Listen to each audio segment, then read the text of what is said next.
اگر درست نہ ہو تو انسان کا ہر عمل بے معنی کہلاتا ہے کہ جس کے درست ہونے سے دو جہانوں میں فلاح اور کامیابی ہے۔ نیت عبادات کا بھی لازمی حصہ ہے اور اعمال کے ساتھ بھی اس کا بڑا گہرا تعلق ہے۔ تعالیٰ تمہارے جسم اور تمہاری صورتوں کی طرف نہیں دیکھتا بلکہ وہ تمہارے دلوں اور تمہارے اعمال کو دیکھتا ہے۔ سبحان کے تعجب خیز ہے وہ شخص جو لوگوں کو ایسا بن کر دکھاتا ہے جیسا وہ حقیقت میں ہے ہی نہیں۔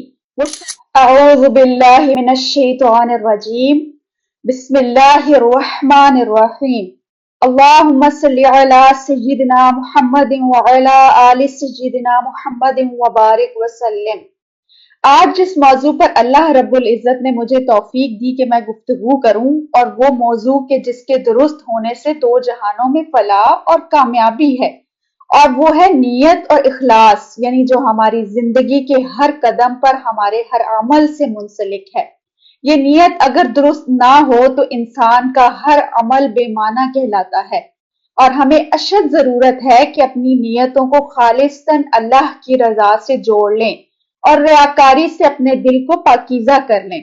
اسی صورت میں ہمارے اعمال ہمارے لیے فائدہ مند اور رب کی بارگاہ میں مقبول ہوں گے۔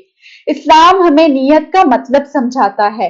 نیت دل کے ارادے کا نام ہے کہ جو بھی عمل کیا جائے وہ خالصتاً رب کی رضا ہی کے خاطر کیا جائے۔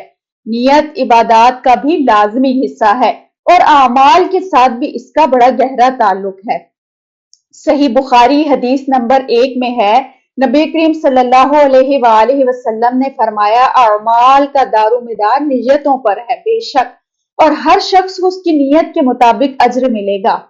اب حدیث مبارکہ سے بخوبی معلوم ہوا کہ نیت کی سچائی اور درستگی کے بغیر کوئی بھی عمل قابل قبول نہیں ہے۔ نیت اور اخلاص دونوں باہمی ایک دوسرے سے مربوط ہیں۔ سورۃ الانعام آیت نمبر 162 میں اللہ رب العزت نے ارشاد فرمایا، کیا نبی کہہ دیجئے کہ میری نماز، میری قربانی، میری زندگی اور میری موت سب اللہ ہی کے لیے ہے۔ اور پھر اس پہلو کی رہنمائی خود حضور نبی کریم صلی اللہ علیہ وآلہ وسلم نے بڑے احسن انداز سے فرمائی۔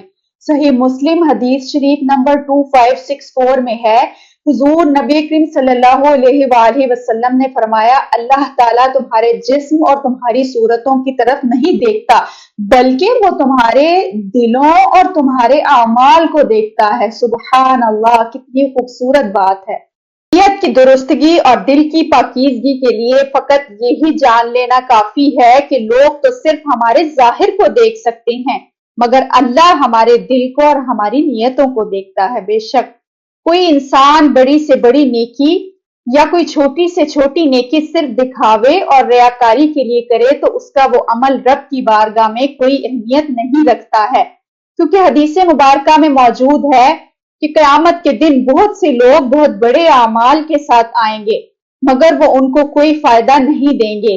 جان لیں کہ دنیا میں تو انسان نے وہ عمل کر کے لوگوں سے واہ واہ کروا لی اور دکھاوا کر لیا، مگر اللہ انسان کے دل کا سچ جانتا ہے۔ اسی لیے کوئی بھی نیک عمل ہو اسے محض اللہ کی رضا کے لیے کیا جائے۔ کسی کے ساتھ اچھا سلوک کریں تو محض اللہ کے لیے کریں، اور کسی کے ساتھ میٹھی زبان بولیں تو خالصتاً اللہ کی رضا کے لیے، کیونکہ میں یہ سمجھتی ہوں کہ تعجب خیز ہے وہ شخص جو لوگوں کو ایسا بن کر دکھاتا ہے جیسا وہ حقیقت میں ہے ہی نہیں۔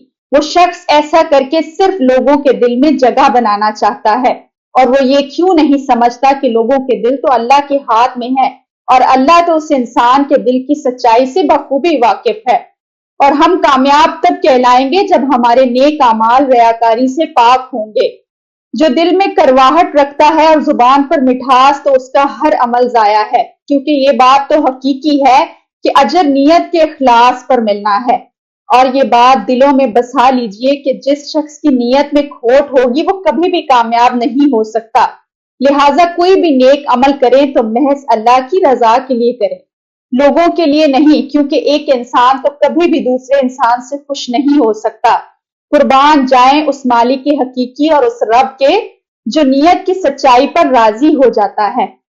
اور یہ یاد رکھیے کہ پھل صرف درخت کو نہیں لگتا بلکہ پھل اچھی نیت کو بھی لگتا ہے۔ خدارا نیتوں کی خرابی سے خود کو بچائیں،